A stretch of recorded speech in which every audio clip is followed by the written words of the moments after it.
ಕೆಂಪೇಗೌಡ ಏರ್ಪೋರ್ಟ್ಗೆ ಅನಧಿಕೃತವಾಗಿ ಬಂದಿದೆ air balloon. ಹೊಸಕೋಟೆಯಲ್ಲಿ ಹಾರಾಟ ಆಗಿದೆ ಏರ್ ಬಲೂನ್. ಏರ್ಪೋರ್ಟ್ನಲ್ಲಿ ಪ್ರತ್ಯಕ್ಷ ಆಗಿರುವಂತದ್ದು. ಡಿಜಿಸಿಎ ನಿಯಮದ ಪ್ರಕಾರ ಯಾವುದೇ ಡ್ರೋನ್ ಮತ್ತೆ ಬಲೂನ್ ಹಾರಾಟ ಏರ್ಪೋರ್ಟ್ನಲ್ಲಿ ನಿಷೇಧಿಸಲಾಗಿದೆ. ಆದರೆ ಹೊಸಕೋಟೆಯ ಬಿಸಿಡಿ ಅನ್ನುವಂತ ಖಾಸಗಿ ಕಂಪನಿಯಿಂದ ಬಲೂನ್ ಹಾರಾಟವನ್ನು ಮಾಡಲಾಗಿದೆ.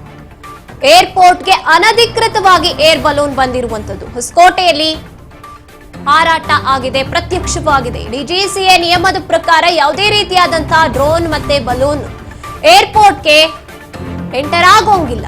ಇದು ಅನಧಿಕೃತವಾಗಿ ಹಾರಾಟವನ್ನು ಮಾಡಿರುವಂತದ್ದು. ಹೊಸಕೋಟೆಯಲ್ಲಿ ಏರ್ಪೋರ್ಟ್ಗೆ ಆಗಮಿಸಿದೆ ಏರ್ ಬಲೂನ್. ಕೂಡಲೇ ಸಿಎಸ್ಎಫ್ ಸಿಬ್ಬಂದಿ ಬಲೂನ್ ಅನ್ನ ವಶಕ್ಕೆ ಪಡ್ಕೊಂಡಿದ್ದಾರೆ. ಇನ್ನು ಕೆಂಪೇಗೌಡ ಅಂತಾರಾಷ್ಟ್ರೀಯ ವಿಮಾನ ನಿಲ್ದಾಣದ ಪೊಲೀಸ್ ಠಾಣೆಗೆ ದೂರನ್ನು ಕೂಡ ನೀಡಲಾಗಿದೆ.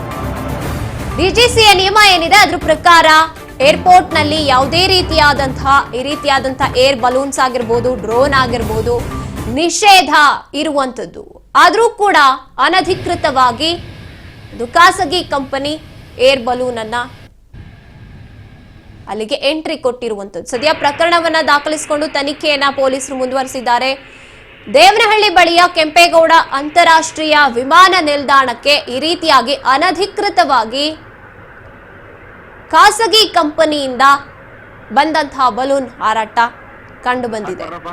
ಡಿಜಿಸಿಎ ನಿಯಮ ಏನಿದೆ, ನಿಯಮದ ಪ್ರಕಾರ ಯಾವುದೇ ರೀತಿಯಾದಂತಹ ಡ್ರೋನ್ ಆಗಿರ್ಬೋದು, ಈ ಬಲೂನ್ ಹಾರಾಟಗಳಾಗಿರ್ಬೋದು, ಎಲ್ಲವೂ ಕೂಡ ನಿಷೇಧಿಸಲಾಗಿದೆ. ಆದ್ರೂ ಕೂಡ ಯಾವುದೇ ರೀತಿಯಾದಂತಹ ಮಾಹಿತಿ ಇಲ್ಲದೆ ಅನಧಿಕೃತವಾಗಿ ಬಲೂನ್ ಹಾರಾಟ ಪ್ರತ್ಯಕ್ಷವಾಗಿದೆ. ಅದು ಒಂದು ಖಾಸಗಿ ಕಂಪನಿ ಮಾಡಿರುವಂತಹ ಕೆಲಸ.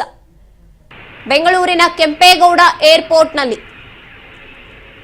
ಅನಧಿಕೃತ ಅಂದ್ರೆ ಇದು ನಿಷೇಧಿಸಲಾಗಿದ್ರೂ ಕೂಡ ಏನಾದ್ರೂ ಆ ಟೈಮಲ್ಲಿ ಏನಾದ್ರೂ ಹೆಚ್ಚು ಕಡಿಮೆ ಆಗಿದ್ದಿದ್ರೆ ಅದಕ್ಕೆ ಯಾರು ಹೊಣೆ? ಈ ಖಾಸಗಿ ಕಂಪನಿಯವರಿಗೆ ಏನಿತ್ತು ಅವ್ರ ತಲೆಯಲ್ಲಿ? ನಿಜಕ್ಕೂ ಕೂಡ ಏರ್ಪೋರ್ಟ್ಗೆ ನಿಷೇಧ ಇದ್ರೂ ಕೂಡ ಹಾರಾಟವನ್ನ ಬಲೂನ್ ಅನ್ನ ಹಾರಾಡೋದಕ್ಕೆ ಬಿಟ್ಟಿರುವಂತದ್ದು. ಅದು ಏರ್ಪೋರ್ಟ್ ನಲ್ಲಿ ನಿಯಮವನ್ನ ಗಾಳಿಗೆ ತೂರಿರುವಂತದ್ದು. ಅನಧಿಕೃತವಾಗಿ ಬಲೂನ್ ಅನ್ನ ಏರ್ಪೋರ್ಟ್ ನಲ್ಲಿ ಹಾರಾಟಕ್ಕೆ ಬಿಟ್ಟಿರುವಂತದ್ದು ಹೊಸಕೋಟೆಯಲ್ಲಿ. ಈ ಬಗ್ಗೆ ಹೆಚ್ಚಿನ ಮಾಹಿತಿಯನ್ನ ನೀಡ್ತಾರೆ ನಮ್ಮ ಪ್ರತಿನಿಧಿ ಗುರುಮೂರ್ತಿ. ಗುರುಮೂರ್ತಿ, ಈ ವಿಚಾರದ ಬಗ್ಗೆ ಹೆಚ್ಚಿನದಾಗಿ ಹೇಳೋದಾದ್ರೆ? ಗಾಯತ್ರಿ, ಏನು ಕೆಂಪೇಗೌಡ ಅಂತಾರಾಷ್ಟ್ರೀಯ ವಿಮಾನ ನಿಲ್ದಾಣಕ್ಕೆ ಅನಧಿಕೃತವಾಗಿ ಬಂದ ಏರ್ ಬಲೂನ್ ಇಂದ ಆತಂಕನೇ ಸೃಷ್ಟಿಯಾಗಿದೆ ಅಂತಾನೆ ಹೇಳ್ಬೋದು.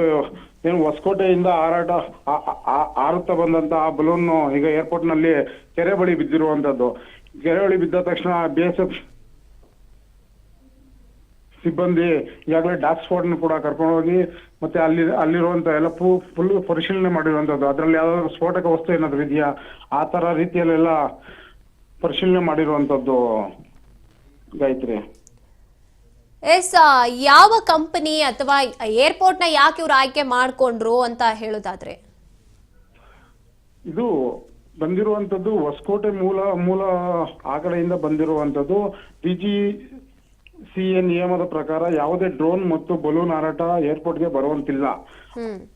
ಆದ್ರೆ ಹೊಸಕೋಟೆ ಬಿಡಿಸಿ ಎಂಬ ಖಾಸಗಿ ಕಂಪನಿ ಸೇರಿದಂತ ಬಲೂನ್ ಎಂದು ಹೇಳಲಾಗ್ತಾ ಇದೆ. ಇದು ಈಗ ಕೆಂಪೇಗೌಡ ಅಂತಾರಾಷ್ಟ್ರೀಯ ವಿಮಾನ ನಿಲ್ದಾಣ ಪೊಲೀಸ್ ಠಾಣೆಯಲ್ಲಿ ಕೂಡ ಬೇಸಪ್ ದೂರನ್ನು ದಾಖಲಿಸಿರುವಂತದ್ದು. ಆದ್ರೆ ಈಗ ತನಿಖೆ. ಧನ್ಯವಾದ ನಿಮ್ಮೆಲ್ಲ ಮಾಹಿತಿಗಾಗಿ ಗುರುಮೂರ್ತಿ. ನಮ್ಮ ಪ್ರತಿನಿಧಿ ಹೇಳಿದ ಹಾಗೆ ಅನಧಿಕೃತವಾಗಿ ಅಂದ್ರೆ ಯಾವುದೇ ರೀತಿಯಾದಂತಹ ಮಾಹಿತಿ ಇಲ್ಲದೆ ಯಾವ ಉದ್ದೇಶದಿಂದ ಏನಾದ್ರೂ ಅವರು ಟೆಸ್ಟ್ ಮಾಡೋದಕ್ಕೋಸ್ಕರ ಆಯ್ಕೆ ಮಾಡಿಕೊಂಡು ಬಲೂನನ್ನ ಹಾರಕ್ಕೆ ಬಿಟ್ರಾ ಅಂತ. ಆದ್ರೆ ಆ ಸಮಯದಲ್ಲಿ ವಿಮಾನಗಳೇನಾದ್ರೂ ಲ್ಯಾಂಡ್ ಆಗುವಾಗ ಅಥವಾ ಸ್ಟಾರ್ಟ್ ಆಗುವಾಗ ಏನಾದ್ರೂ ಸಮಸ್ಯೆ ಆಗಿದ್ರೆ ಯಾರು ಹೊಣೆ ಆಗ್ತಿದ್ರು ಇದಕ್ಕೆ? ಇತ್ತೀಚೆಗೆ ವಿಮಾನ ಇನ್ನೇನ್ ಲ್ಯಾಂಡ್ ಆಗೋ ಟೈಮಲ್ಲಿ ಅಥವಾ ಸ್ಟಾರ್ಟ್ ಆಗೋ ಟೈಮಲ್ಲಿ ಅಪಘಾತಗಳು, ಈ ರೀತಿಯಾಗಿ ಚಿಕ್ಕ ಪುಟ್ಟ ವಸ್ತುಗಳು ಟಚ್ ಆದ್ರೂ ಕೂಡ ಅಪಘಾತಗಳ ಸಂಖ್ಯೆ ಹೆಚ್ಚಾಗ್ತಿದೆ. ಆ ಸಂದರ್ಭದಲ್ಲಿ ಇದು ಬೇಕಿತ್ತಾ ಅನ್ನುವಂಥ ಪ್ರಶ್ನೆ ಮೂಡುತ್ತೆ.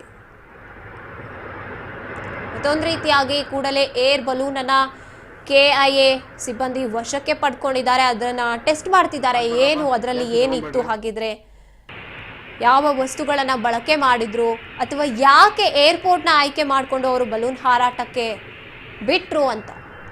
ನಿಯಮ ಉಲ್ಲಂಘನೆಯಾಗಿದೆ ಇಲ್ಲಿ.